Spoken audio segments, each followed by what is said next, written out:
चला जाओ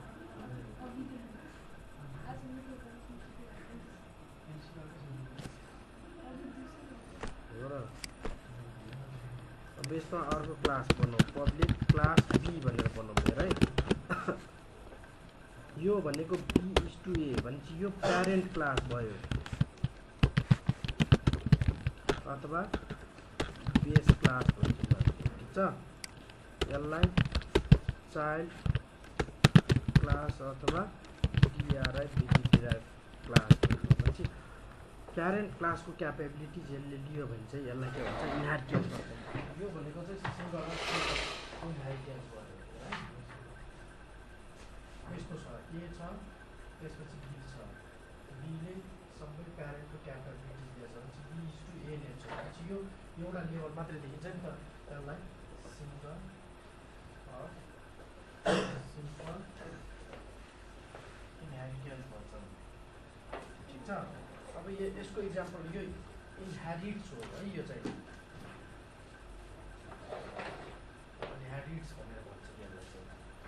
चाहिँ यसको इक्जाम्पल लिँदाखेरि चाहिँ हामी कसरी लिन्छौँ दुईटा ए र बी बनायौँ होइन बनाऊँ है यसमा एउटा मेथड लेख्यो पब्लिक स्ट्रिङ ए भनेर दियो मेथड है त्यो यसको रिटर्न टाइप के हो स्ट्रिङ रिटर्न यहाँ चाहिँ मेथड यो राख्नु ब्यागमा हराउला घरमा गएर किरा हुन्छ फेरि मलाई के गर्नुपर्छ के गर्न पुरै कोर्सै पढेर पहिला बसिरहेको छु है स्लाइड भन्छौँ एउटा के बाटो घुम्नु पढाएन पुरै कोर्स पढेर 4वटा च्याप्टर सिकाएँ एक प्रकार पढेर सिकाउँछु बल्ल त्यो अनुसारले गर्नु पऱ्यो नि फेरि अर्को त ट्र्याक जाला र अर्को टेन्सन त्यहाँ टिचरले नबुझ्ला म चाहिँ खतरा एक्सप्लेनेसन दिएर मेथड खासै त्यस्तो गाह्रो सब्जेक्ट त होइन है यो अब इन्फर्मेसन सेक्युरिटी भनेको अब कस्तो लेभलमा केलाई सेक्युरिटी सेक्युर बनाउनु ती कुराहरू मात्रै छ कि अब फ्रेमवर्क डिफ्रेन्ट फ्रेमवर्क छ त्यही फ्रेमवर्कलाई एक्सप्लेन गरे पुग्यो कि तर यसमा चाहिँ मेन कुरा चाहिँ तेरो सानो कम्पनी छ अब ठुलो कम्पनी हुँदैछ तेरो रोल चाहिँ सिसो भन्ने चाहिँ अझ सिस्टम एडमिनिस्ट्रेटर खतरा कि त्यो पहिलाको भन्दा अहिले अझै खतरा रोल छ कसरी कम्युनिकेट गर्ने कोसँग कम्युनिकेट गर्ने कसरी आर्किटेक्चर डिफाइन गर्ने त्यो कुराहरू मात्रै छ अरू केही पनि छैन जस्तो लाग्छ कि मलाई के प्रब्लम आउन सक्छ कसरी थ्रेटनिङहरू कसरी आउन सक्छ अरूले डाटा कलेक्ट गर्न सक्छ त्यसको लागि बिचमा के हुनु पर्यो त्यति कुराहरू मात्रै एक्सप्लेन गरेर जम्मा त 10 मिनटको छ बोल्नु पर्ने फायरवालहरूको कुरा हो है यिनीहरू अब कस्तो लेभलमा अब जस्तै सेक्योर डाटा त सेक्योर हुनु पऱ्यो नि मेन लेभलको मान्छेले डाइरेक्ट कसलाई कन्ट्याक्ट गर्ने बिचको मान्छेलाई दिने कि नदिने कसलाई पर्मिसन दिने त्यस्तो कुराहरू मात्रै हो क्या मेथड ए ठिक छ त्यस्तै यसमा पब्लिक स्ट्रिङ मेथड बी बनाऊ लेखिरहेको छ है कहिले लेखेको त मेथड बी लेख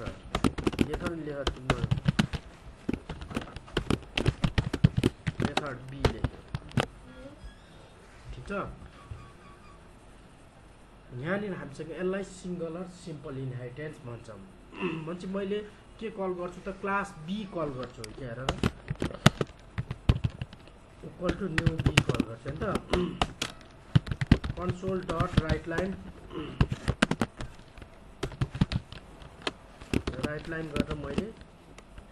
यहाँ चाहिँ बीई डटको मेथड ए एक्सेस भइरहेछ त क्लास बी हो नि त्यो त्यसले प्यारेन्टको एक्सेस गरिरहेको छ भने चाहिँ प्यारेन्टको क्यापेबिलिटिजहरू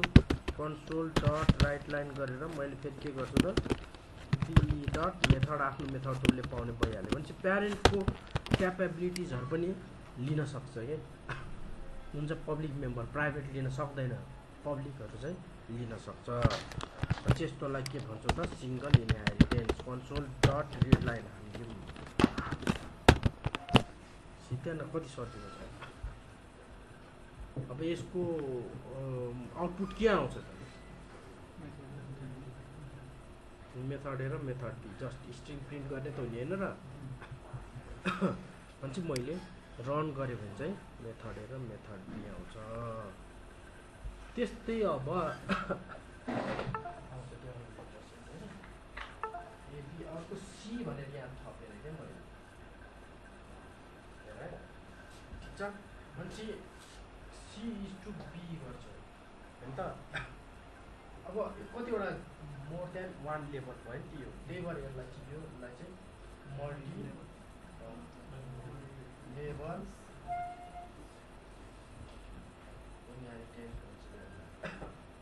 मान्छे यसको प्यारेन्ट ए भयो बीको प्यारेन्ट के सीको प्यारेन्ट बी भयो मान्छे सीले दुईटैको लिन पाउँछ कि होइन यो चाहिँ ग्रान्ड फादर भयो यो फादर भयो चाइल्ड भयो नि त्यसरी मान्छे जति पनि पब्लिक मेम्बरहरू छ सीले एको पनि एक्सेस गर्न पाउँछ किन बी उसको फादर हो भनेर बुझ्छ क्या मान्छे यसलाई लेख्दाखेरि बी इज टु ए र सी इज टु बी यसरी लेख्छ कि ए भने चाहिँ मेन क्लास हो यसरी यो दुईटै एक्सेस भएकोदेखि यो भनेको बी भनेको कुन कुन हो बी भनेको जस होइन बी भनेको बी नै भयो बी र ए लिन पायो नि त्यसले होइन दुइटै लिन पायो नि त भने चाहिँ यसरी हामीले इन्हेरिट बी गऱ्यो भने चाहिँ बी र ए दुइटै लिन पायो क्या यसले अनि चाहिँ यो लेभल यस्तो राखेको छ भने हामीले त्यसलाई के भन्छ त मल्टी लेभल अनि चाहिँ यसैमा थपिदियो भयो नि त यसैमा थप्दै पुगिहाल्यो नि होइन एउटा class public class C is to B राखौँ होइन सेम त्यही हेर त त्यहाँ र यहाँ सेम गरेको छ पब्लिक स्ट्रिङ मेथड बी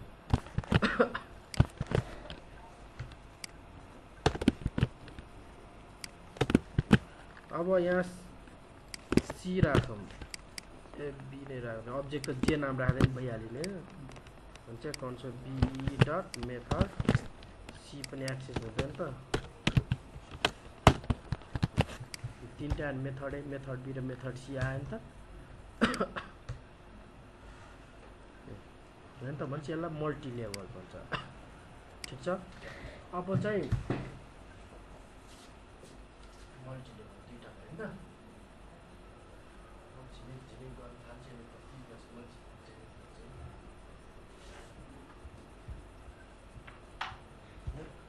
अर्को यस्तो अर्डरमा छ दुईटैको प्यारेन्ट एउटै हुनसक्छ बीको पनि प्यारेन्ट ए नै भयो सीको पनि प्यारेन्ट ए नै भयो होइन यस्तो कन्डिसन आउँछ चाहिँ दुईटैको प्यारेन्ट ए अब यस्तो इन्हेरिटेन्स कति बेला काम लाग्न सक्छ त यसलाई चाहिँ हामीले जस पहिला बुझौँ यसलाई चाहिँ हामीले हायरकी अर्डर जस्तो देखिन्छ नि भन्छ यसलाई हायरकियल इन्हेरिटेन्स यो इन्हेरिटेन्स एकदम धेरै काम लागिरहन्छ है ठिक छ एउटा क्लास बनाउँछु इम्प्लोइ भन्ने क्लास बनाउँछु ठिक छ एउटामा पार्ट टाइम इम्प्लोइ हुन्छ है त कम्पनीमा हुँदैन त एउटा फुल टाइम हुन्छ दुईटामा सबै चिज नयाँ 450 भइसक्यो मेरो त्यहाँ त्यस्तै हुन्छ नि अब आउनुपर्छ उता अब इम्प्लोइ भन्ने हुन्छ मानौँ मैले यहाँ इम्प्लोइ टपमा लेखेँ है यसको कि पार्ट टाइम हो यो फुल टाइम हो ठिक छ होइन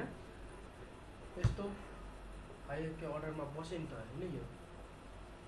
अब यसमा किन यस्तै राख्यो त हामीले होइन त्यो कुरा पनि छ नि इम्प्लोइको सबै चिज मिल्छ कि मिल्दैन म पनि इम्प्लोइ ऊ पनि इम्प्लोइ ऊ पनि इम्प्लोइ ऊ पनि इम्प्लोइ ऊ पनि इम्प्लोइ सबै चार्जहरू तर यसमा कोही पार्ट टाइम छ कोही फुल टाइम छ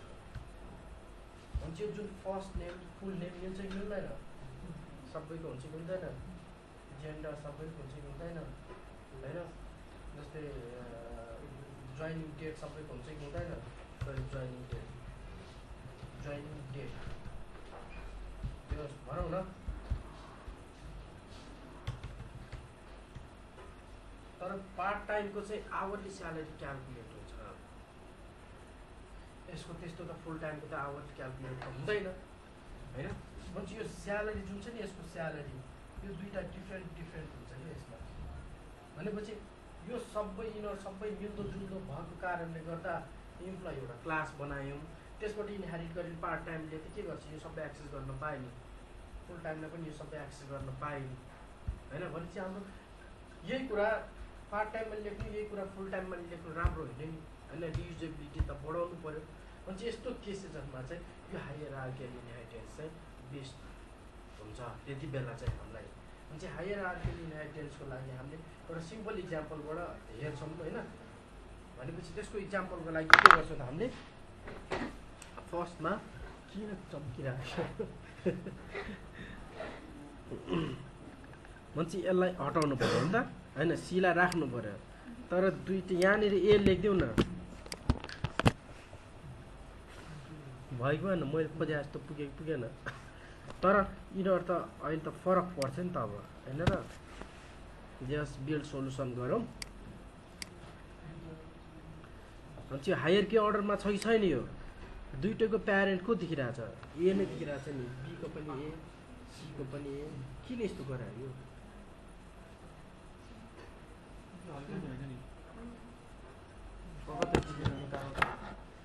गर्दैन मेरो ल्यापटप खराबीले त होइन ओ होइन यो होइन।